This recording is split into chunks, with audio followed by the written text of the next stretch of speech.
a todos, espero que estén muy bien. El día de hoy vamos a continuar con nuestro curso. Vamos a revisar el tema de la evaluación integral del paciente de riesgo infectológico, uno de los temas más importantes que vamos a ver en el curso. Por definición, una infección se traduce como el estado de un organismo que se encuentra bajo las influencias de los elementos nocivos de distintos microorganismos, que pueden ser bacterias, virus y hongos, y que se van a estar reproduciendo en los tejidos del huésped. En algunos países desarrollados, algunos de estos padecimientos de origen infeccioso han disminuido en frecuencia de manera significativa, de tal manera que se les puede considerar enfermedades de importancia secundaria como causa de muerte. Por el contrario, otros han aumentado, particularmente los virales. El momento que estamos viviendo actualmente es un buen ejemplo de esto. Las enfermedades infectocontagiosas deben ser consideradas como una de las situaciones más importantes acerca del manejo de pacientes por la repercusión a distintos niveles que este tipo de enfermedades puede ocasionar, no solo en el paciente mismo, sino también al equipo de salud y a otros pacientes. Los aspectos más importantes a nivel profesional que implican el hecho de que poder ser contagiado por algún paciente son el riesgo orgánico que la enfermedad infecciosa representa por sí misma y aparte hay que tener en cuenta las posibles secuelas que va a dejar. Puede ocasionar incapacidad para ejercer de modo temporal o durante la etapa activa del padecimiento o también pueden ser repercusiones permanentes. Si el daño fuera severo o si se va a desarrollar un estado de portador crónico, es de esperarse con estas repercusiones económicas y sociales para el profesional que puedan afectar la demanda de los servicios o inclusive a nivel legal, ya que por la regulación sanitaria hay que dejar de ejercer la profesión por el peligro de contagio a otras personas. Lo que ustedes están observando en su pantalla es una lista de una serie de preguntas que pudieran incluirse en el cuestionario de salud para detectar a un paciente de algún padecimiento infeccioso. La número 1, ha padecido o ha sido tratado para hepatitis, ha padecido ictericia o algún problema de hígado. Número 2, ha padecido de tuberculosis o ha convivido con una persona enferma. Número 3, padece tos constante o tos con sangre. Número 4, ha padecido de enfermedades de transmisión sexual. Número 5, ha presentado problemas para orinar o ha padecido enfermedades del riñón. Número 6, ¿está usted en buenas condiciones de salud? Número 7, ¿ha visitado al médico en los últimos 6 meses? Número 8, ¿ha estado hospitalizado? Número 9, ¿ha tomado algún medicamento en los últimos 6 meses? Número 10, ¿ha tenido algún problema médico? Número 11, ¿toma algún medicamento, suplemento, vitamina que no haya sido prescrito por un médico? Número 12, ¿existe algún problema de salud o médico que no se le haya preguntado?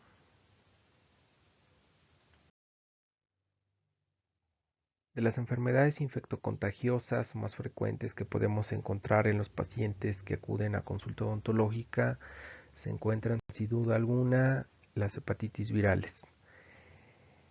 Se han reportado varios virus hepatotrópicos convencionales responsables de la hepatitis viral, pero han sido identificados 5 microorganismos virídicos principales. Son 4 virus RNA, como son el tipo A, el tipo C, el tipo D y el tipo E, y un virus DNA como el tipo B.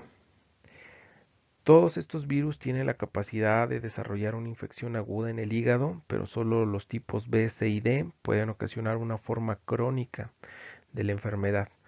También se ha llegado a identificar otros tipos que son transmitidos por transfusiones, como el virus de la hepatitis G y el TT. Además de estos virus que ya hemos descrito, existen otros que son capaces de producir una hepatitis aguda, y este es el caso de la familia de los herpesvirus.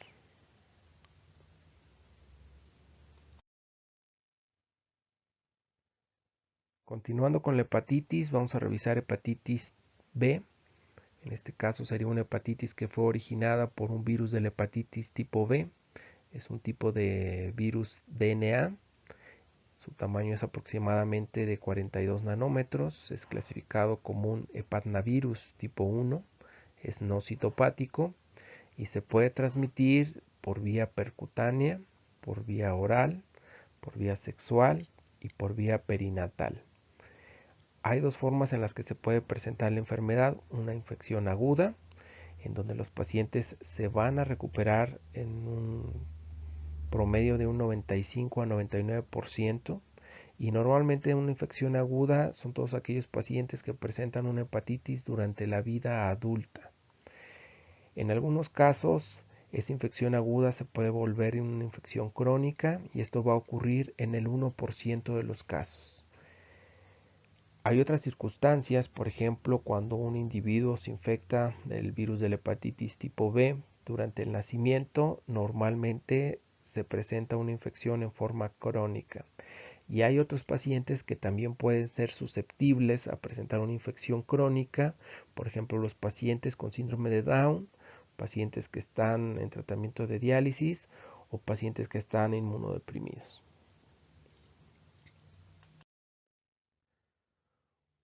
Un individuo que ha sido infectado por el virus de la hepatitis tipo B va a tener las siguientes manifestaciones. El virus tiene un periodo de incubación entre 30 y 180 días, es decir, entre 8 y 12 semanas más o menos.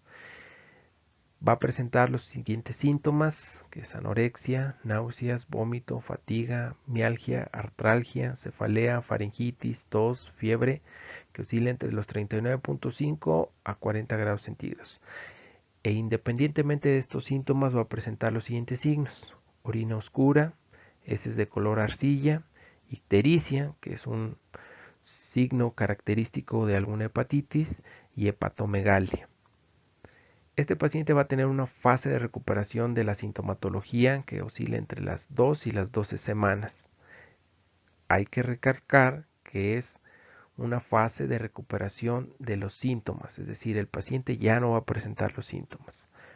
Y la recuperación clínica en sí de ese paciente se va a dar entre 3 a 4 meses después de que el paciente presentó ictericia, es decir, un periodo muy prolongado posterior a la ictericia.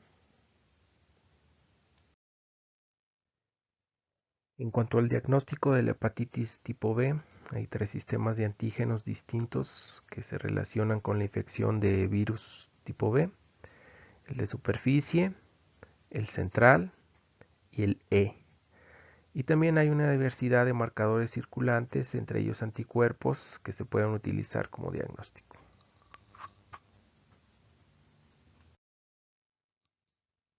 Ahora vamos a hablar de la hepatitis tipo C. Este va a ser ocasionada por el virus de la hepatitis C, que antes se denominaba hepatitis no A o no B. Este es un virus RNA de 9600 nucleótidos. Este virus puede ser transmitido vía percutánea, vía intravenosa, por el uso de algunas drogas, por punciones accidentales, por vía sexual y vía perinatal. Los pacientes de mayor riesgo de adquirir este tipo de hepatitis son pacientes que son sometidos a hemodiálisis, pacientes que son receptores de trasplantes de órganos o pacientes que son transfundidos.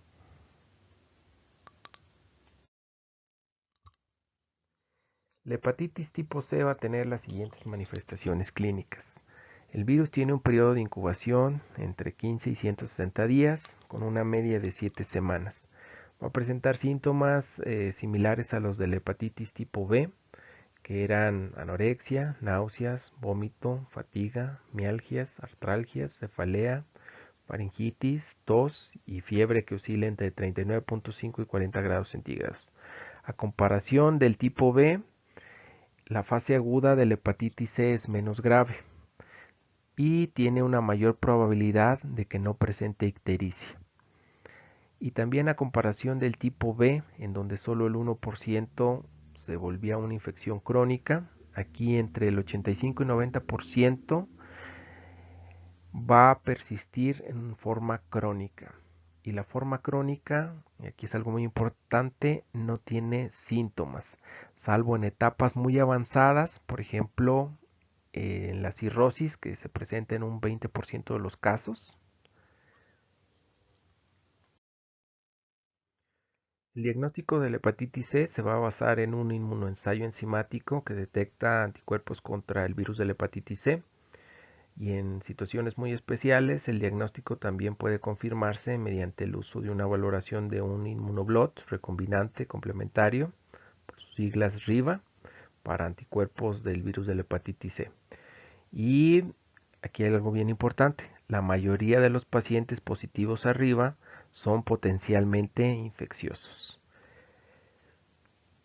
Esto se va a confirmar por medio de pruebas basadas en PCR, es decir, pruebas de reacción en cadena de la polimerasa para detectar RNA del virus de la hepatitis C.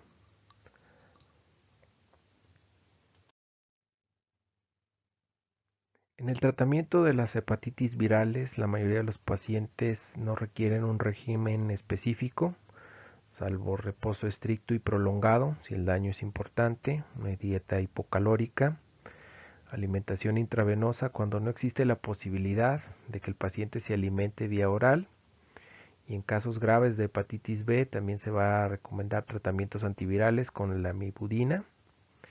En casos de hepatitis C aguda se sugiere administrar interferón alfa 3 millones de unidades por vía subcutánea 3 veces por semana. En dado caso que la hepatitis que se presente sea fulminante, habrá que controlar el equilibrio electrolítico, brindar apoyo circulatorio y respiratorio al paciente, además de controlar algunas hemorragias que se puedan presentar, así como la corrección de la hipoglucemia y también manejar otras complicaciones tales como el estado de coma. Todo esto en espera de que se produzca la recuperación y la regeneración del hígado. La finalidad del tratamiento de la hepatitis B crónica va a ser suprimir la velocidad de reproducción del virus, y para esto se van a utilizar un gran número de fármacos, por ejemplo el interferón alfa y el interferón pegilado, más otros medicamentos que se pueden administrar vía oral.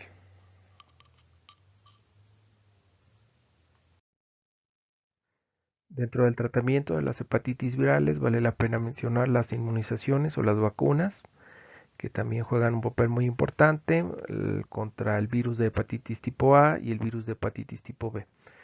Quizás el esquema de aplicación más conocido es el de 3 dosis intramusculares en el músculo deltoides, en donde se hace una primera aplicación, se deja un intervalo de alrededor de 4 semanas para realizar la segunda aplicación y posteriormente una tercera aplicación a los 6 meses. Existen otros esquemas de vacunación, por ejemplo el que se utiliza para personas con alto riesgo de exposición, que sería una aplicación inicial, al mes una segunda aplicación, a los 2 meses una tercera aplicación y una cuarta dosis 6 o 12 meses posterior a la última aplicación. En los recién nacidos se usan otros esquemas de vacunación que podrían ser una dosis inicial, una segunda dosis al mes y una tercera dosis a los 4 meses. O también se puede utilizar una primera aplicación, una segunda aplicación a los 2 meses y una tercera aplicación a los 4 meses. Y los dos tipos de vacunas que existen para la hepatitis B sería la vacuna de Recombivamax HB y Energerix B.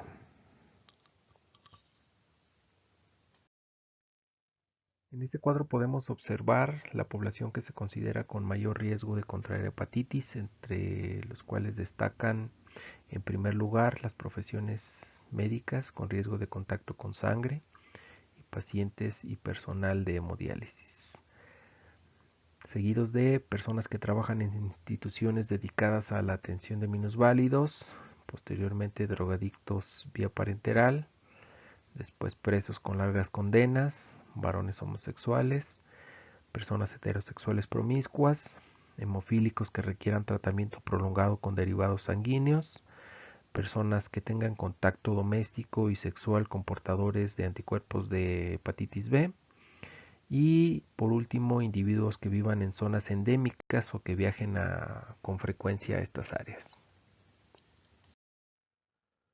Una vez que ya revisamos las hepatitis más frecuentes o las de mayor importancia que se pueden presentar en nuestro consultorio, vamos a revisar el manejo odontológico de este tipo de pacientes. A todos los pacientes que se encuentren en una fase aguda, no importa el tipo de hepatitis, los únicos tratamientos que podemos realizar son tratamientos dentales de urgencia. Y eso es porque a este tipo de personas en fase aguda se les debe de considerar como una persona altamente infectocontagiosa. En pacientes con función hepática alterada, tenemos que indagar sobre el tipo de hepatitis y si existe un compromiso orgánico o un daño hepático acumulativo, cuál es el estado funcional hepático, metabólico y hemostático, y detectar o determinar qué tan potencialmente infectante es este paciente. A todos los pacientes con antecedentes de hepatitis viral debemos de solicitar un estudio para hepatitis. Y en pacientes con más de 4 a 6 meses de haber sufrido cualquier tipo de hepatitis viral y que sean negativos a las pruebas de hepatitis, deberán ser tratados como pacientes sanos y en cualquier etapa del tratamiento, o más bien cualquier etapa del tratamiento dental la podemos llevar a cabo. En pacientes que tienen más de 6 meses de haber sufrido por una infección de hepatitis B y que permanezcan positivos anticuerpos de hepatitis B, o cuya enfermedad hubiera evolucionado a hepatitis crónica, a este tipo de pacientes los debemos de considerar también como potencialmente infectocontagiosos. Vamos a revisar un protocolo para el manejo de pacientes infectocontagiosos y este protocolo es útil no solo para los pacientes que padezcan algún tipo de hepatitis, sino para todos los pacientes que clasificamos como infectocontagiosos. Como medidas generales debemos de usar equipo de protección personal, ya saben, ropa tipo quirúrgica, bata desechable, guantes, cubrebocas y lentes con protección lateral.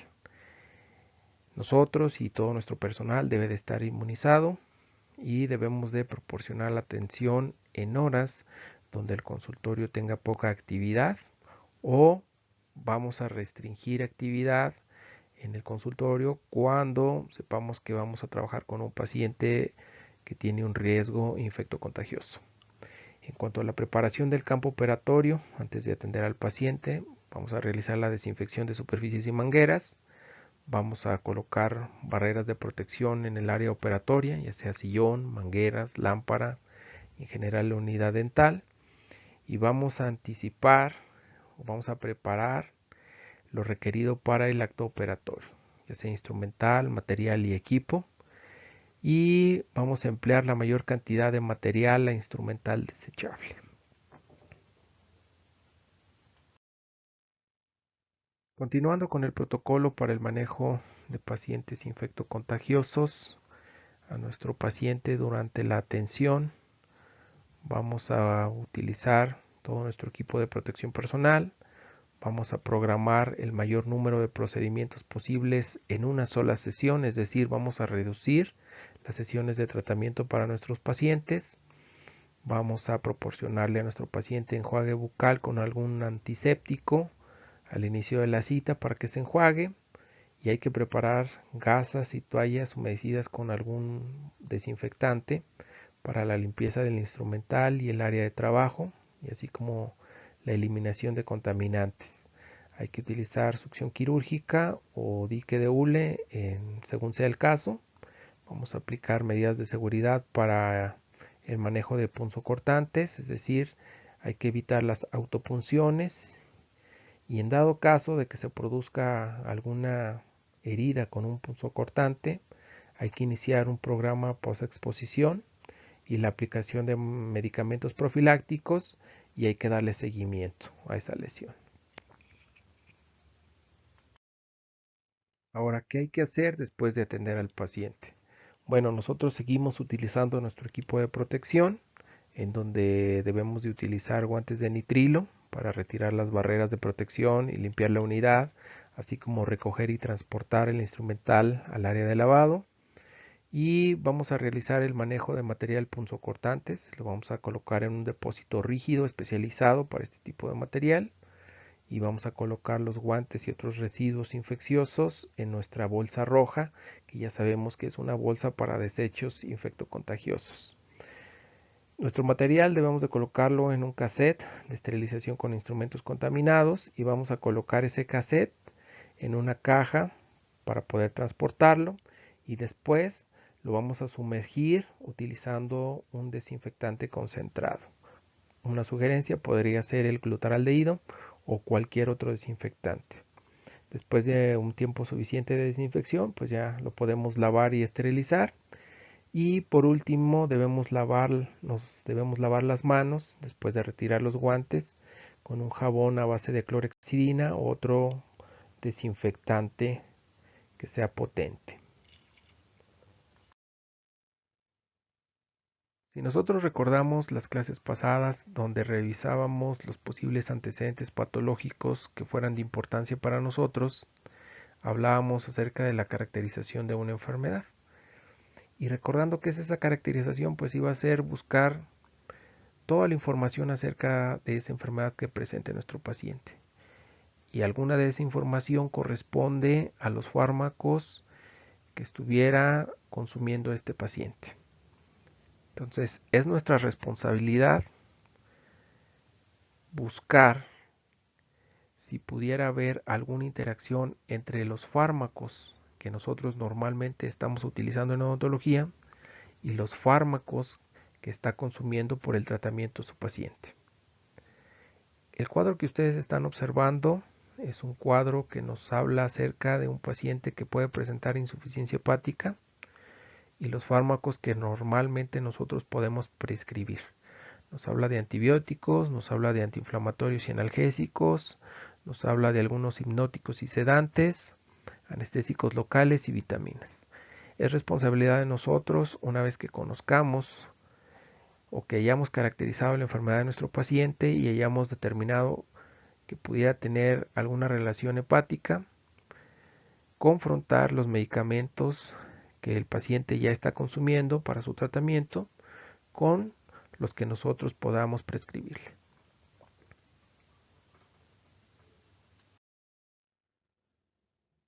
También dentro de esa revisión farmacológica de nuestro paciente habrá algunos medicamentos que produzcan algunas alteraciones en boca. Por ejemplo, existe la posibilidad que los pacientes con hepatitis C y que estén bajo tratamiento con interferón alfa puedan presentar lesiones liquenoides, xerostomía, anemia, síndrome de boca ardorosa o quelitis angular.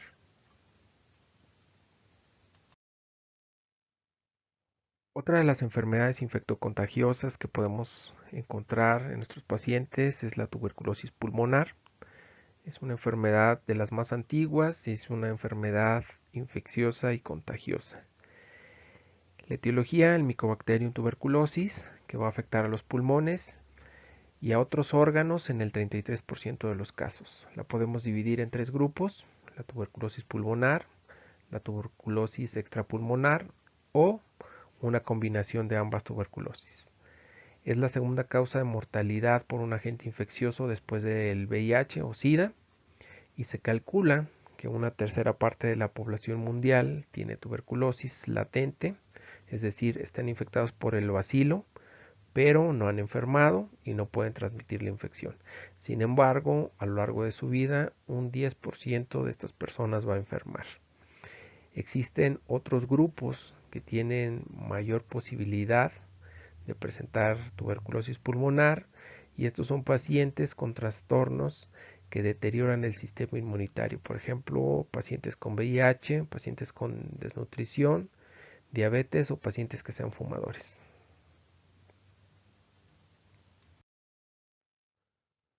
La tuberculosis pulmonar va a afectar sobre todo a adultos jóvenes en edad productiva y va a presentar repercusiones familiares, económicas y sociales. Cabe aclarar que todos los grupos de edad están en riesgo.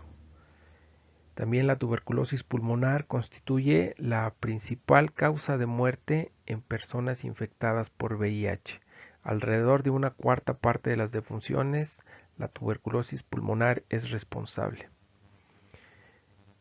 El consumo de tabaco aumenta en gran medida el riesgo de enfermar de tuberculosis y de morir, y más del 20% de los casos de tuberculosis tienen como factor de riesgo el hábito de fumar. También la tuberculosis pulmonar es una enfermedad que se ha diseminado en todos los países del mundo.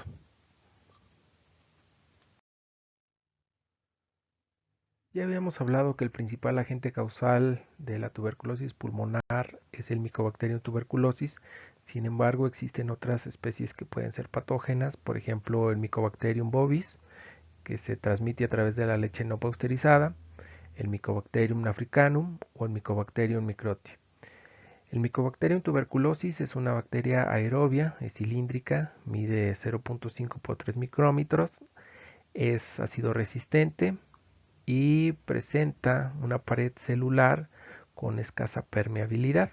Esto va a explicar la ineficacia de muchos de los antibióticos hacia esta bacteria.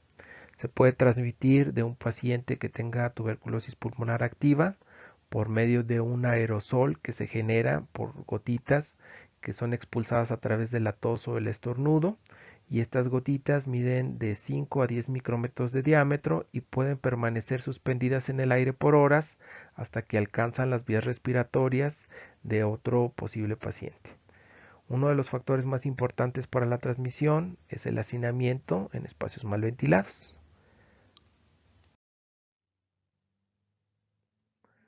La tuberculosis pulmonar puede ser primaria o secundaria y puede presentar diversas manifestaciones clínicas. Los síntomas comunes son tos, fiebre, sudores nocturnos y pérdida de peso. Esta sintomatología puede ser leve o durar muchos meses, y el que dure muchos meses significa que los pacientes tardan en buscar atención médica y en consecuencia transmiten la bacteria a muchas más personas. En un año, un paciente puede infectar alrededor de 10 a 15 personas. Hablando de la tuberculosis primaria, aparece después de la infección inicial por el bacilo tuberculoso. Va a ser común en niños hasta los 4 años de edad o en pacientes con inmunosupresión. Afecta la zona media e inferior de los pulmones y genera una lesión periférica que cura de forma espontánea, y más tarde puede descubrirse un pequeño nódulo calcificado llamado lesión de Gone.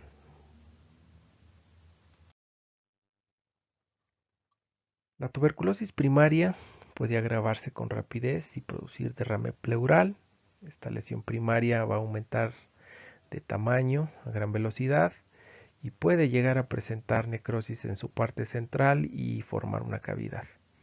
En los infantes va a generar adenopatías ciliares o mediastinales. Los ganglios agrandados pueden comprimir los bronquios, pueden obstruirlos y producir un colapso segmentario lobular. La diseminación hematógena va a ocurrir con frecuencia y puede ser la manifestación más grave. La tuberculosis secundaria, también llamada reactivación o de tipo adulto, esta suele localizarse en los segmentos apicales y posteriores de los lóbulos superiores en los pulmones, y el grado de afectación puede variar mucho y puede ser desde pequeños infiltrados hasta un proceso cavitario extenso que da como resultado una neumonía tuberculosa. En las primeras fases de la enfermedad, las manifestaciones consisten en fiebre, en sudoraciones nocturnas, pérdida de peso, anorexia, malestar general y debilidad. Los pacientes que padecen tuberculosis secundaria por lo general cursan con tos frecuente, la cual al principio es seca y posteriormente se puede acompañar de expectoraciones purulentas y en ocasiones con sangre. Los pacientes que son infectados y van a desarrollar tuberculosis lo hacen después de 1 o 2 años después de adquirir la infección, ya que este bacilo puede persistir inactivo años antes de reactivarse y producir una tuberculosis secundaria.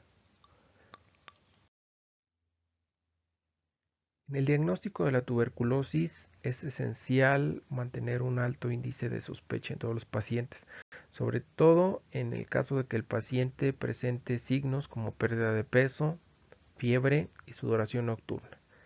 En los pacientes que tienen un alto riesgo el diagnóstico no es difícil o no representa un problema. Este diagnóstico definitivo va a depender de que se pueda aislar el Mycobacterium tuberculosis a partir de cultivos o que pueda ser identificado por medio de técnicas de amplificación de DNA o RNA. Entre las pruebas más utilizadas para el diagnóstico se encuentran técnicas radiográficas, examen microscópico, prueba cutánea de tuberculina, método Gries, método MOTS, el método Genotype y Expert.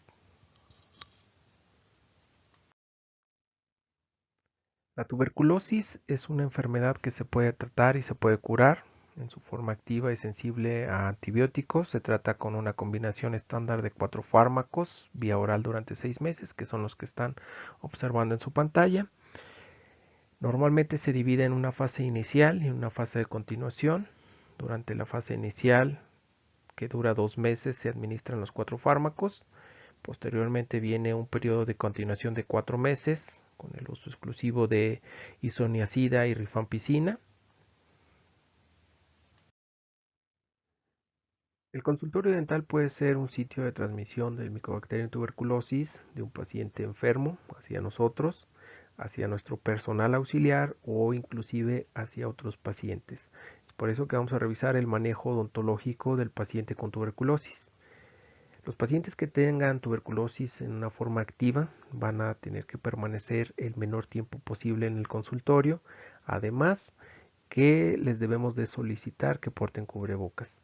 Y el tratamiento solo se va a realizar en caso de urgencia y únicamente vamos a realizar el manejo farmacológico para el control del dolor. Vamos a poder realizar los tratamientos electivos cuando el riesgo de contagio y de contaminación ambiental haya desaparecido. En los pacientes de tuberculosis que estén bajo algún régimen pueden ser tratados siempre y cuando se les haya administrado fármacos al menos durante 2 meses y ya no presenten síntomas, por ejemplo la tos. Para que un paciente pueda ser considerado como un paciente integral en odontología, lo mejor es esperar de 3 a 4 meses que haya recibido atención médica. Y los pacientes que no hayan culminado su tratamiento o no sigan el programa deben de ser considerados potencialmente infecciosos. En cuanto a las consideraciones farmacológicas de los pacientes con tuberculosis pulmonar, hay que recordar que a muchos de los pacientes se les administra rifampicina como parte de su tratamiento, por lo que debemos evitar la prescripción de paracetamol, dado que la combinación de estos dos medicamentos va a producir hepatotoxicidad. En cuanto a las manifestaciones bucales de la tuberculosis, hay que decir que las lesiones bucales primarias no son frecuentes. Si se llegan a encontrar este tipo de lesiones, se van a localizar en lengua, en paladar y labios, y podemos observar manifestaciones como áreas de ulceración de bordes indurados, que son muy dolorosas, o que presentan tubérculos satélites en la periferia o en nódulos, fisuras, placas o vesículas que van a crecer con mucha lentitud. Y en cuanto al tratamiento de estas lesiones, prácticamente el tratamiento farmacológico que reciben los pacientes con tuberculosis va a curar estas lesiones. Sin embargo, nosotros podemos prescribir analgésicos o algún anestésico tópico para controlar el dolor.